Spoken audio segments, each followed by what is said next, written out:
The World Economic Forum wraps up in Davos this weekend. South Africa's team has worked hard to convince dozens of government and business delegations that it is open for business. Europe's migrant crisis, falling commodity prices, an economic slowdown in China and global security threats have so far featured in many of the panel discussions. Well, Frances Hurd has been to some of those discussions. She joins us now via a link from Switzerland. Frances, good afternoon and welcome to the show again. The biggest issues in Davos at the moment, is Africa standing out and selling itself according to plan, or are the issues engulfing us there in Davos? Look, Devin, I think every continent, every nation would like to be top of the agenda in a good way. I personally believe Africa is finding it harder this year to do that because there are so many pressing issues. You mentioned some of them, global terrorism, a lot of meetings here with people involved in some of the geopolitical tensions, Iran, Turkey, Greece now in town, and the Greek Prime Minister will be using his time here to look forward to the next bailout deal. We could have some drama, but hopefully it'll be avoided if those meetings go well. And I would actually say that European issues are really coming to the fore, the huge influx of refugees across Europe and also the possibility of the Brexit. So the UK's David Cameron talking to business people here yesterday saying please support his move to actually remain in the EU but under reformed conditions. Now, South Africa, of course, as you said, has been meeting, mingling, saying that it is open for business. And South Africa, in fact, has a briefing in the next few minutes. I'm now joined live by the Energy Minister, Joemat Petterson, who will be giving that briefing on possible developments revolving around the energy sector in South Africa. Good afternoon to you, Minister. What is the update, basically? Good afternoon, and thank you very much for this opportunity. I've been pleasantly surprised by the huge interest in the renewable energy program. Investor confidence in the program has been totally amazing. The Spanish, Italian, and German investments in South Africa will probably be double-fold. It will be expanded. Right now, we're doing renewable energies in wind, solar PV, and I think we will be doubling the megawatts on renewable energy. Are these hard and fast deals that have been signed, sealed, commitments made to give funding for renewable energy? We already have 6,000 megawatts under construction and 2,000 megawatts connected to the grid. This is a success story. We are oversubscribed. There are many countries here who have shown total commitment, not interest, commitment in the second phase that we now have, which is an additional 6,000 megawatts. For the 6,000 megawatts which I'm adding, which I already announced last year, there is a request just currently for 18,000 megawatts of renewable energy.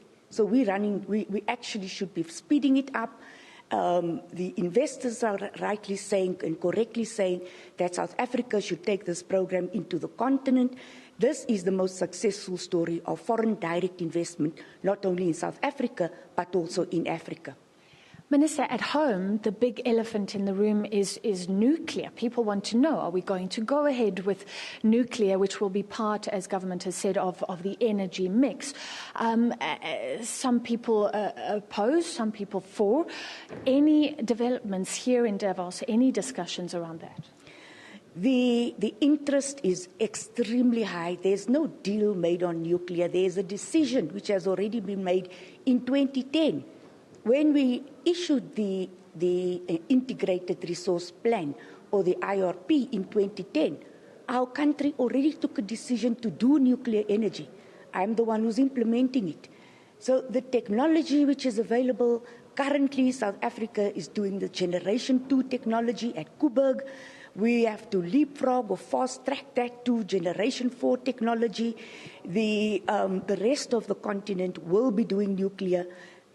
Egypt has agreed to its nuclear program. We are a water-scarce country. South Africa needs nuclear energy because of water scarcity. The Minister of Water and Sanitation has been remarkable in supporting this program. She understands that nuclear energy as well as gas will contribute to desalination of water. South Africa is going to need desalination of water for the next 100 years. Should we be worried about nuclear, about the possibility of big deals of South Africa not affording it, maybe harvesting this out to China or Russia? Some people saying then they own our huge parts of our power infrastructure. Should we be worried, and has there been any discussions here in Davos? The renewable energy program is dominated by the Spanish, the Italians, and the Germans. And we've never said that they own our country. No, I'm talking about the nuclear. Should we be worried about nuclear? If we were worried about the Spanish, the Germans, because the renewable energy is going to be 18,000 megawatts, it's double the size of nuclear, then we should also be worried about the renewable energy. Because the renewable energy program is dominated by foreign direct investment. We have committed ourselves to a transparent process which has allowed us to publish the intergovernmental agreements. The second part was publishing the concurrence by Eskom, which allowed us to do the nuclear already 3 years ago. The concurrence is there. The legal processes will be followed to the T. The Independent Power Producers Office, which here at Davos is recognized globally as the most respected program office for private-public partnership, will be the program officer which will oversee the procurement of nuclear. So if we had doubts about the renewable energy process, then certainly we should have doubts about the nuclear.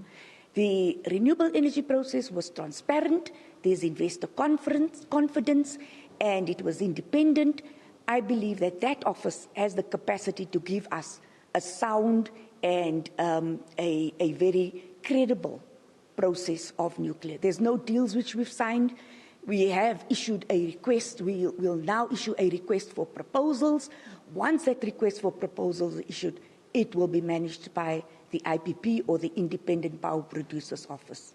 Minister, thank you so much for your time this afternoon. Devon, that was Energy Minister Tina Joemat Petterson talking about nuclear energy. No deals signed, but some new commitments regarding renewable energy, which is, of course, one of the buzzwords here in Davos, the move towards sustainable business and sustainable infrastructure as well for the future. Back to you. All right, Francis Hurd in Davos. Thanks indeed for talking to us.